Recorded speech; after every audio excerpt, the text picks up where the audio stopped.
The PlayStation 5 is the newest console from Sony, and it was released on November 12th, 2020. It's got an all-new design, improved hardware, and even a brand new controller to come with it. What's going on, guys? Michael here, and today we're going to be reviewing the new Sony PlayStation 5. Before we start, let me know what you guys think about this new camera angle. This is a new angle for you returning viewers out there. Let me know in the comments down below if you like it or not. Now, to start this review off, I do want to mention that we do have two different versions of the new PlayStation 5. We have a disc version and then an all-digital version. The disc version, which is the one I have that I will be basing this review off, comes in at about $500 US, and then the digital version is $100 less at about $400. We'll talk more about the differences between the exact two and what the $100 does or does not get you later on in this video. And of course, at any point in this video, if you're interested in purchasing either the disc or the digital version of the PlayStation 5, I'll leave links down in the description below. Now, the first thing I want to talk about here is the actual design, and depending on if you get the disc or the digital version, you'll actually have a different design between the two consoles. It's a completely different design compared to the old PlayStation 4, and it's a bit more futuristic. It's also a very large console, much larger than their competitors, the Microsoft Xbox Series X or Series S. There's also different ports and buttons on the actual console itself, no matter if you get the disc or the digital version. So taking a look at the front of the PlayStation 5, we have a USB Type-A connection as well as a USB Type-C connection,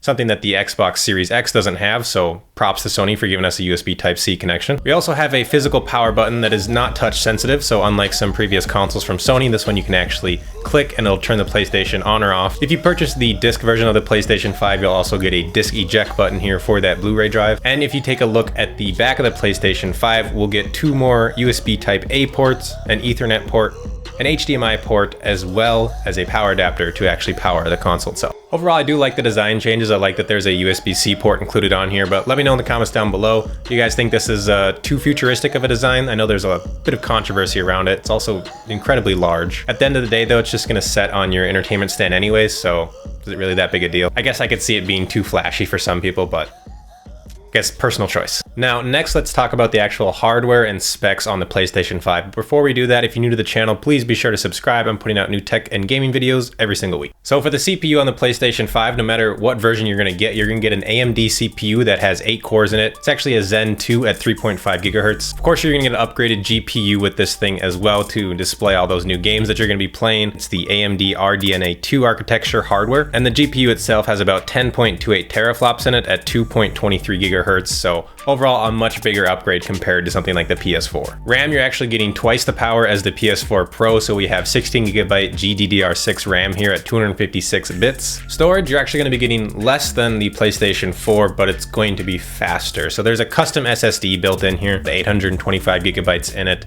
and it is actually upgradable inside of the actual PS5 console itself, but you'll likely need to upgrade that pretty soon if you plan on doing any sort of regular or heavy gaming. Of course, you'll still be able to attach like an external hard drive via the USB Type-C or Type-A ports. And if you get the $500 disc version, you'll get a 4K Ultra HD Blu-ray drive as well. So that actually brings me to the different versions between the two PlayStation consoles that I wanted to talk about. So again, we have the disc version at $500 and the digital version at $400. Now, literally the only difference between these two consoles and the $100 price range is the actual disc drive itself and the design of the console. So if you're debating between getting a PlayStation 5 with a disc version or just the digital version, you basically just have to ask yourself, do you want to use discs on your new console, and do you care that much about the design? I personally still like using discs. I probably won't stop using discs until I'm forced to, or until digital is discounted, because I feel like if I'm gonna pay $60 for a game, I'd rather at least get a physical copy of it. That being said, there's actually a lot of upsides to going digital, and I've been tempted to in the past. And in this case, you're actually gonna save money, at least in terms of purchasing a new console. So if you're fine with saving the $100 and not having the ability to play physical discs, the digital version will be just fine to go with. You're not gonna be missing out on any sort of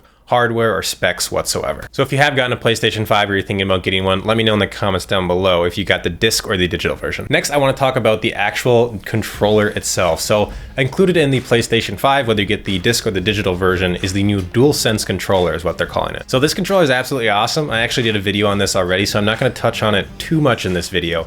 But basically they have a bunch of new features in it, like haptic feedback on the actual controller itself, so you can have much more kind of pinpoint vibration when you're playing games. They also have adaptive triggers built into it as well, so that can actually adjust the tension of the triggers themselves when you're playing games. So if you're playing Call of Duty and you're using a heavy machine gun, the tension on the triggers itself might feel harder to press down. It's just a cool controller. I talk a lot more about it in the official review I did of the controller, so be sure to check that out. There are a few things I don't like about it.